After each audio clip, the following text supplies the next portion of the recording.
There was this moment, barely 3 seconds long, that changed the entire course of my life. 3 seconds. That's all it took. No dramatic fight. No detective work. No hidden camera. Just me, standing in the hallway of our house, hearing her voice drift down the stairs. Sharp, sarcastic, careless. Like a knife twisting between my ribs before I even knew I was bleeding. Let me back up. It was a Tuesday. Boring. Rainy. One of those days where everything feels like it's moving through wet cement. Megan was home early from work, which had become less of a surprise lately. "The office is dead," she'd say. Or, "Remote day finally." I stopped questioning it. You stop asking too many questions when the answers start hurting more than the doubt. I was upstairs fixing the closet door in our bedroom. The damn hinge kept sticking. That's what I did now. Fix things. Problems. Sinks. Squeaks. Taxes. Deadlines. I ran my whole life like a project, and my wife? Well, she ran on feelings and moods. I used to find that beautiful. I just started tightening the last screw when I heard her downstairs, laughing, on the phone. She didn't know I was home. I'd parked down the street because the driveway was being sealed. I wasn't supposed to hear anything, but I did, clear as day. Her voice, light and cruel in a way I hadn't heard in years. "He thinks we're still soulmates or some cute movie couple. It's actually painful. I mean, he's just so safe, like a human blanket. No edge, no danger, no fire. Dylan, you'd die laughing if you saw him try to be spontaneous." My hands stopped moving. I could cheat in front of him and he'd probably apologize for walking in. That's how pathetic it's gotten. It was like standing still in a burning room. Nothing made sense, and yet it all did, all at once. The late-night work emergencies. The carefully placed phone, screen down every time. The new perfume she swore was a sample. The fact that she hadn't touched me in weeks. Not even casually. Not even by accident. And the way she talked to me lately?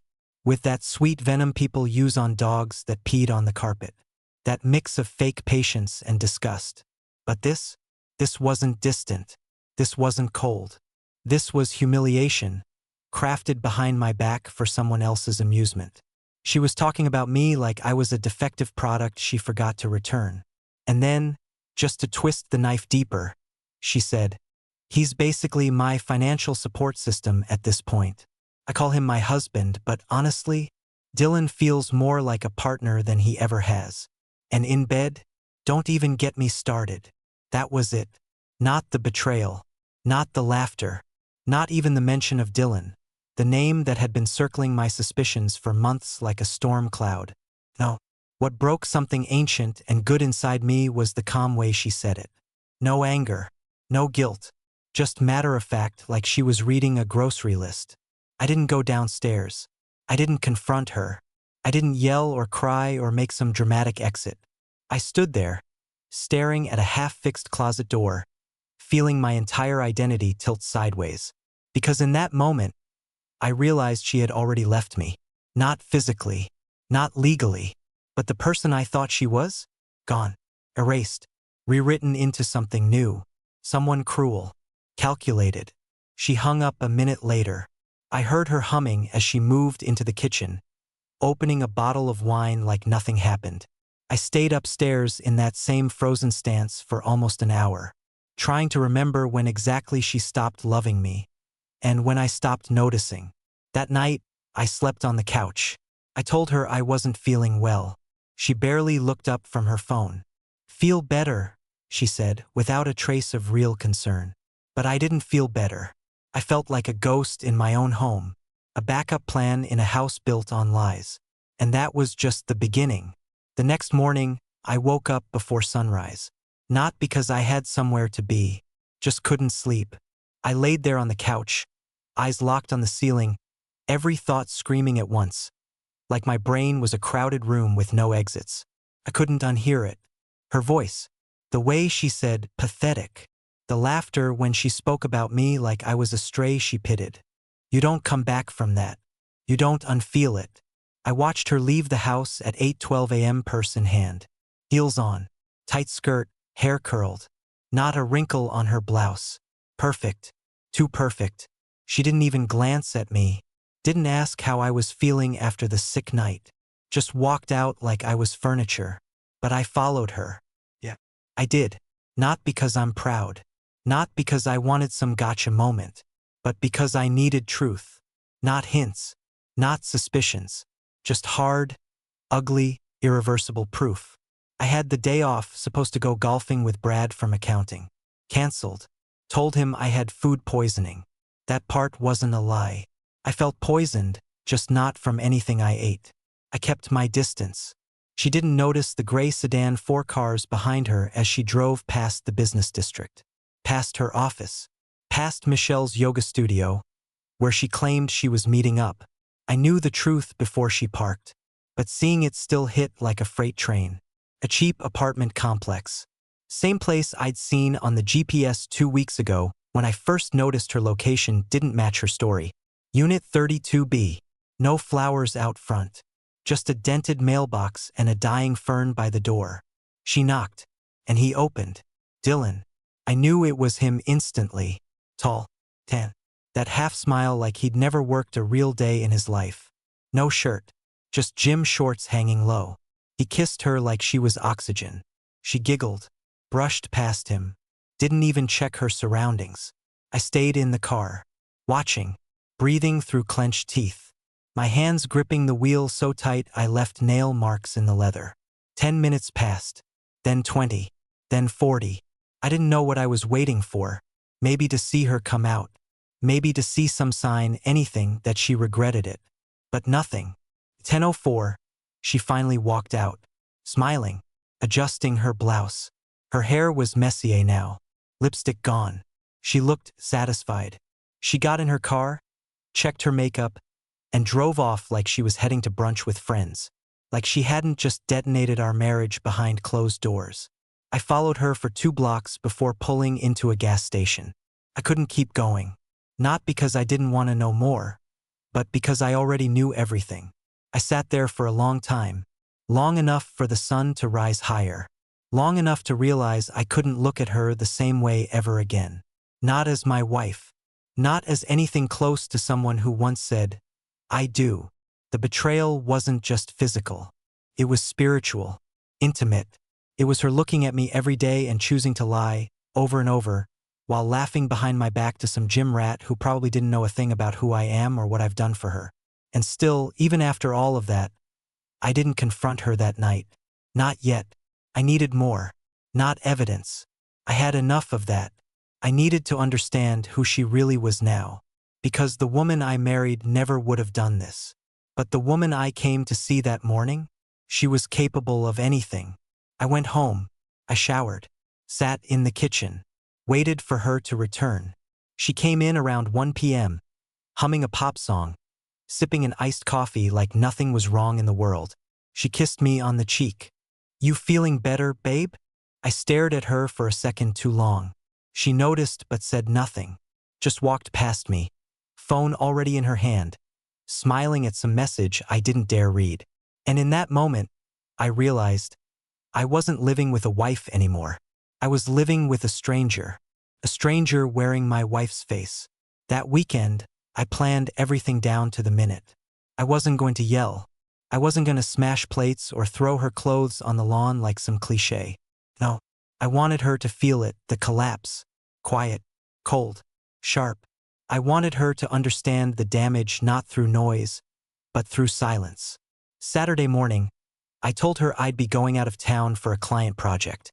A quick turnaround job, NDA heavy, no phones allowed, all that nonsense. She didn't blink. In fact, she barely reacted. Just nodded, offered a lazy sounds good, and went back to her phone, fingers tapping something a little too fast to be casual. She didn't even ask when I'd be back. Perfect. I left at 6 a.m., drove 2 hours upstate. Stayed at a hotel near my old college.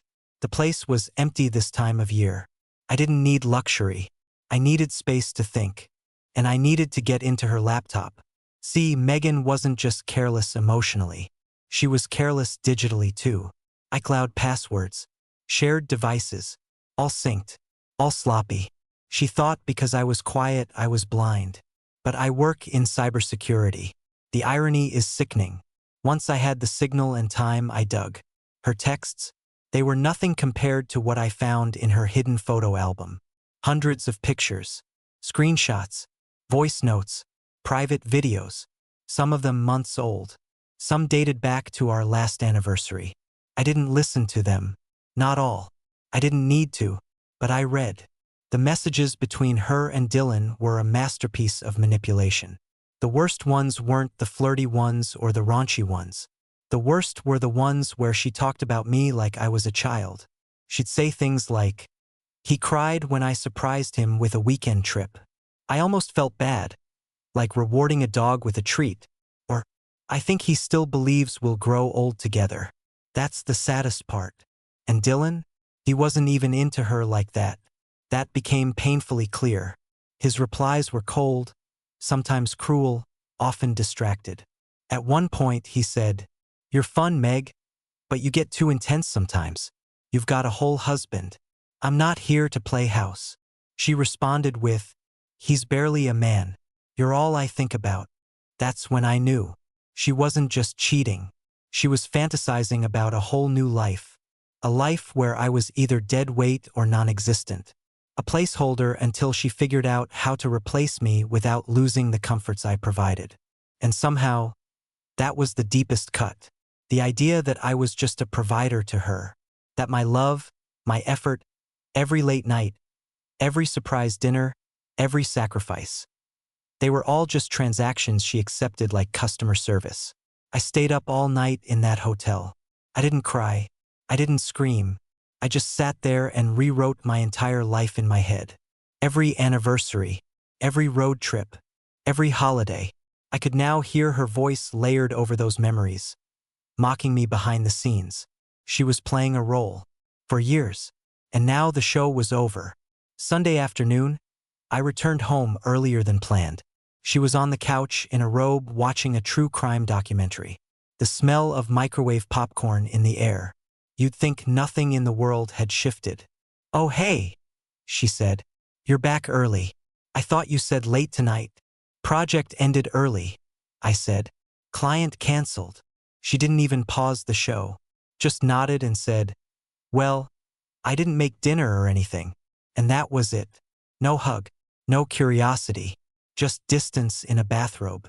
I walked upstairs, past her, heart like steel now, cold, focused. The confrontation was coming. But not yet. Not until I had everything prepared. Because I wasn't just going to leave. I was going to make sure she'd never forget what she threw away. The next 5 days were mechanical.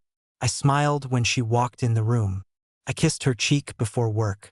I washed the dishes when she left them in the sink. She didn't notice the difference because she wasn't looking anymore. Megan had already exited the marriage mentally. All I had to do was catch up. But beneath the surface, I was building something. Quietly, carefully. First, I visited a lawyer. A quiet woman named Sandra with sharp eyes and a voice like sandpaper. I laid it all out. The affair. The evidence. The financial records. Everything. She didn't react. She just took notes and asked precise questions. At the end of the meeting, she looked me in the eye and said, "If we do this right, you won't lose a cent."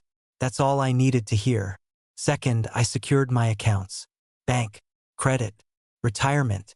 Anything shared got flagged, separated, and protected. Megan had no idea. She didn't care enough to ask why we suddenly had a new joint card or why the passwords weren't working anymore. She just sent another Venmo request when she needed gas money. I sent it without comment. Third, I spoke to her brother, Lucas.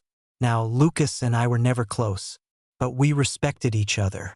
And I knew he had one thing Megan didn't, a conscience. I asked him to meet me for lunch. We sat in a small cafe by the harbor, wind blowing through the windows, the scent of salt and distance between us. When I told him what I'd found, he didn't say a word for a full minute. Then he leaned back and said, "I had a feeling something was going on. She's been off." I handed him a folder. He didn't open it, just placed it on the table and said, "You sure you want to do this?"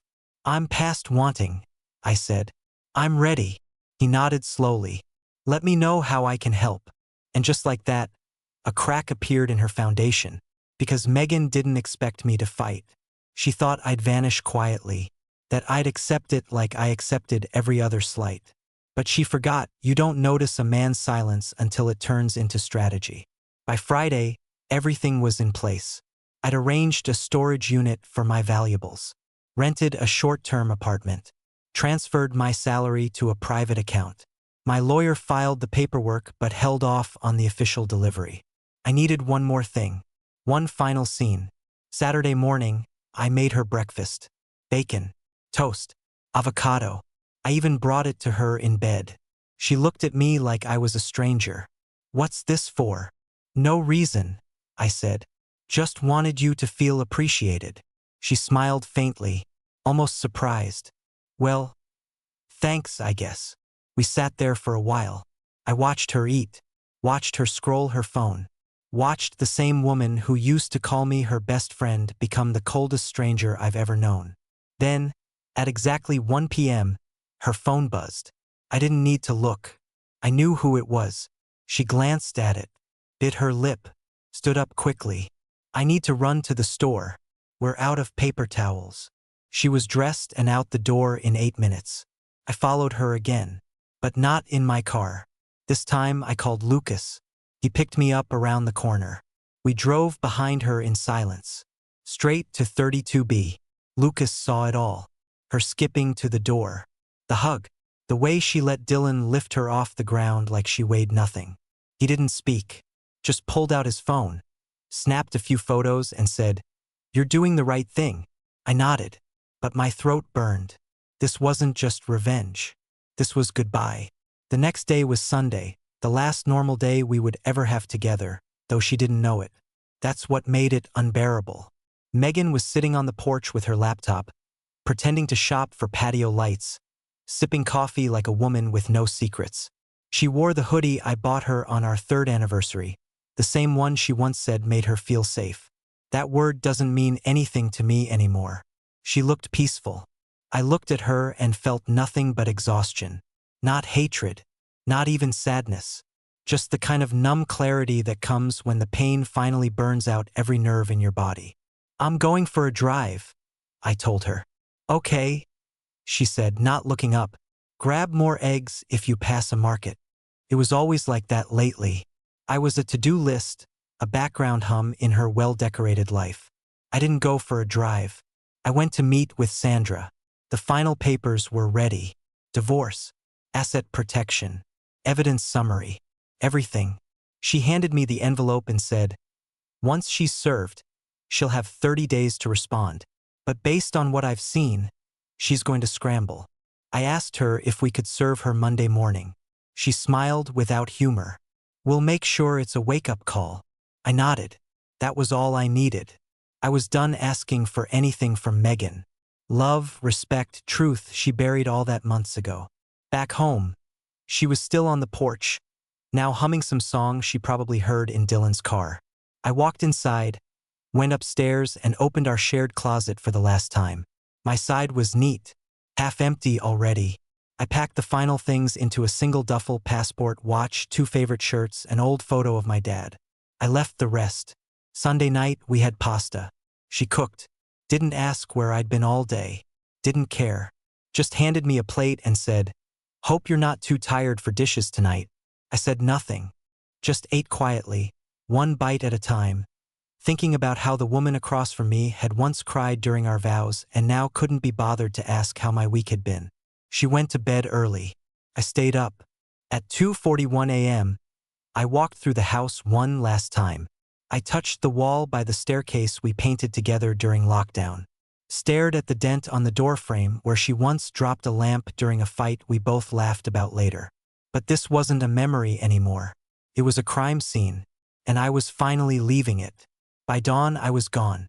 Everything in place. Lawyer on call. Apartment key in my pocket. Phone wiped clean. The next time she saw me, it would be across a table or a courtroom.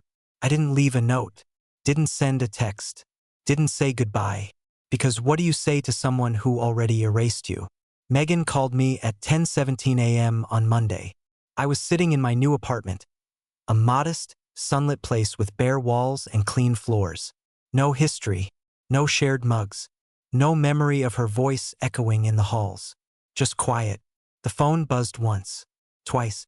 Then came the voicemail. I didn't listen. At 11:03, she texted.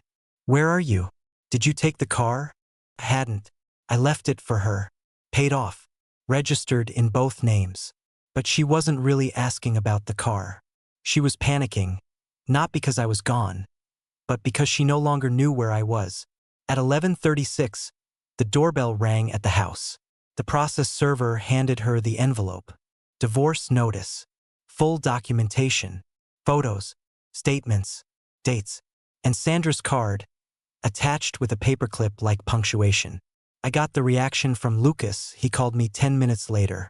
"She's losing her mind," he said flatly. "Screaming, crying, throwing stuff. She thought you'd never actually leave.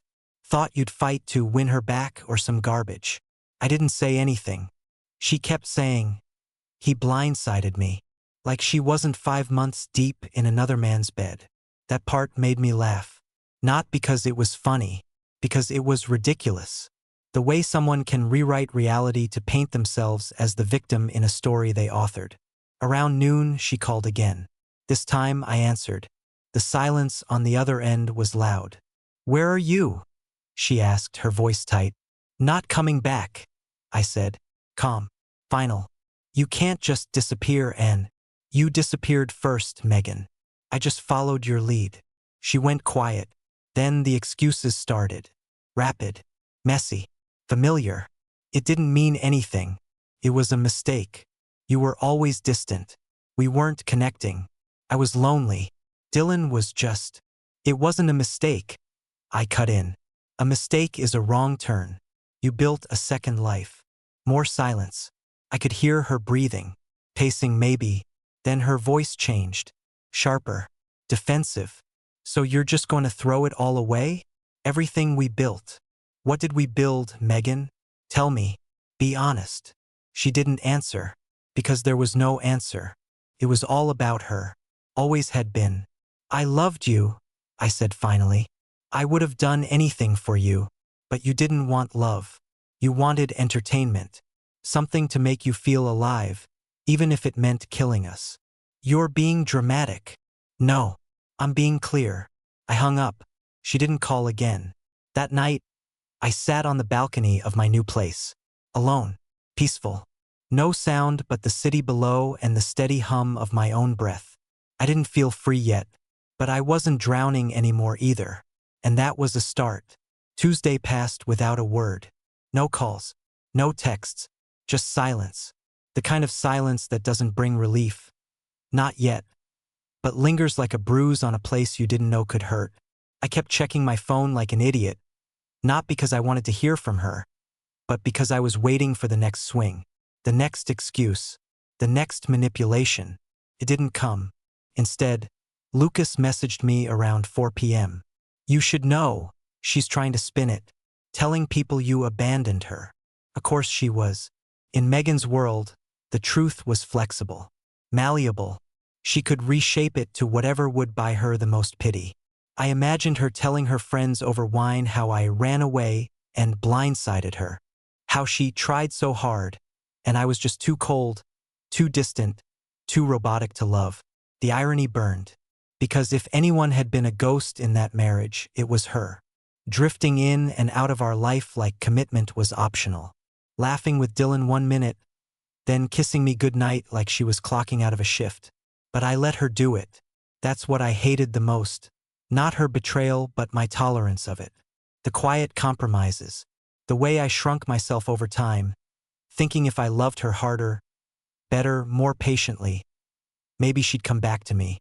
She never did. That night, I started journaling. Something Sandra suggested, believe it or not. She said, "You need to get it out of your head. Otherwise it festers." I wrote down everything. Not just what happened, but who I was before her, who I became with her, and who I wanted to be now that I was finally out from under her shadow. I wrote about the first time I saw her, that party at Jared's place where she was dancing barefoot in the kitchen, spinning like nobody was watching.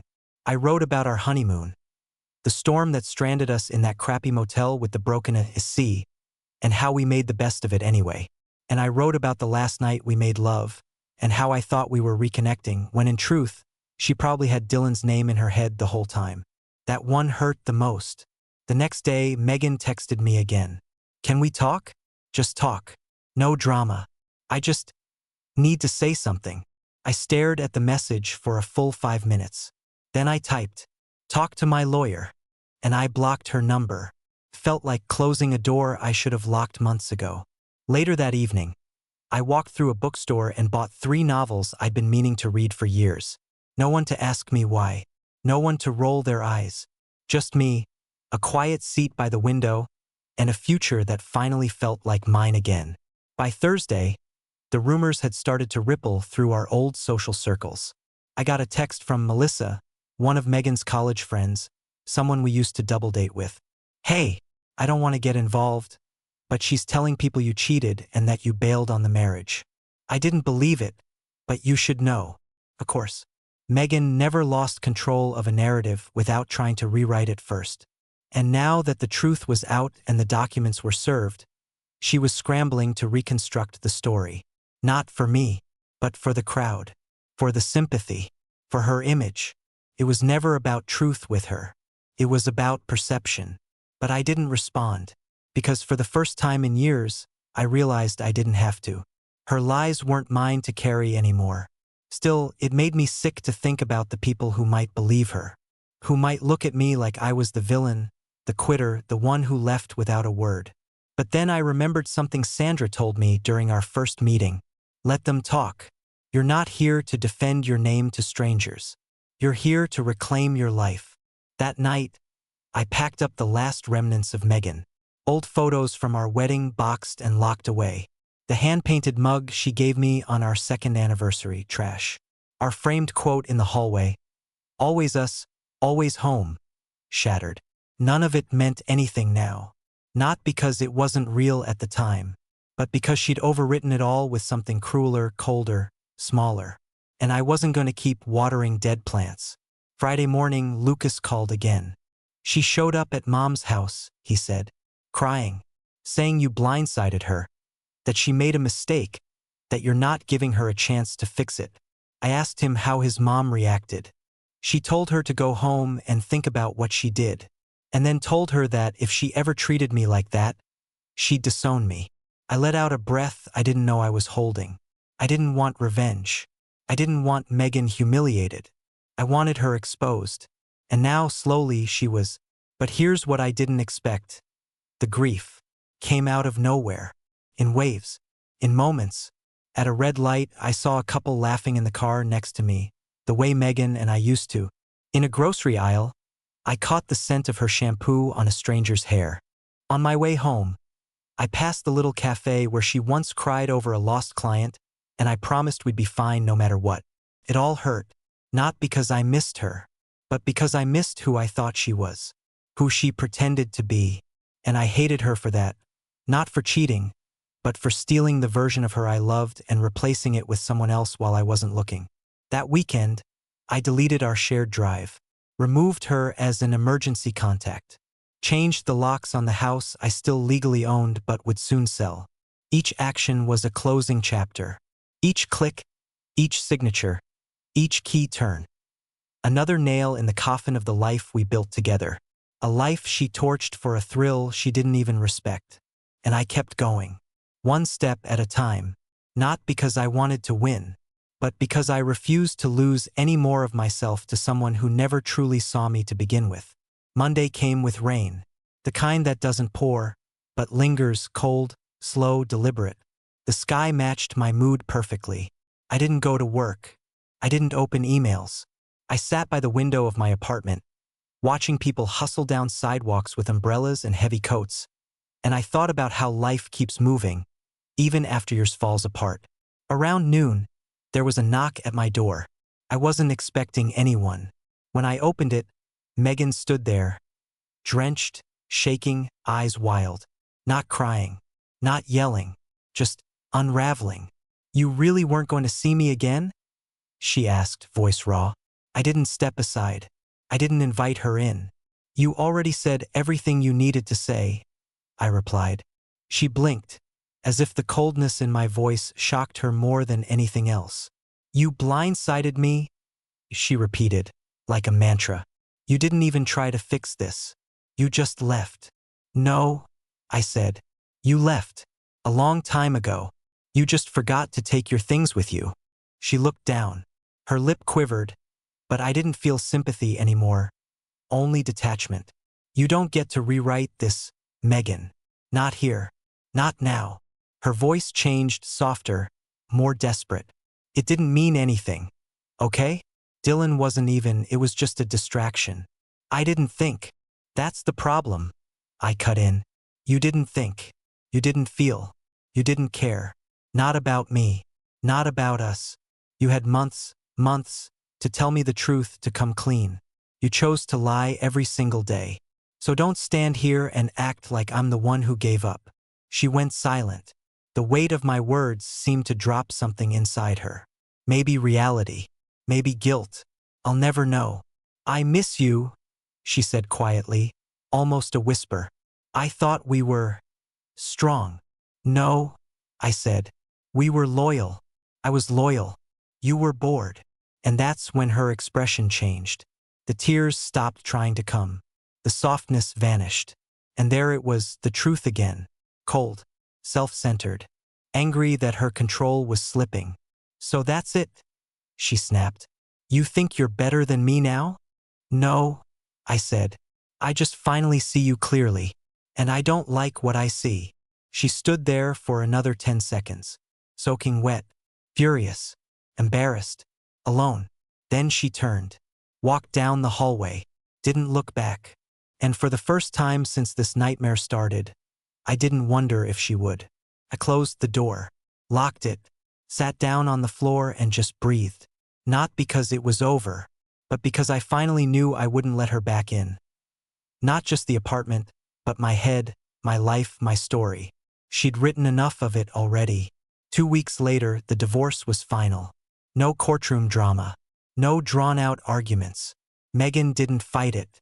Maybe she knew she didn't have a leg to stand on. Maybe she was just tired. Or maybe Dylan had stopped answering her calls. And the fantasy crumbled faster than she expected. Either way, it ended. Sandra called me on a Thursday morning. Calm voice. Just said, "It's done." I stared out the window for a long time after that. Not because I didn't know what to do next, but because I finally could do anything. For the first time in years, my decisions weren't tied to someone else's moods, lies, or hidden agendas. I was free. I went back to work. I joined a gym.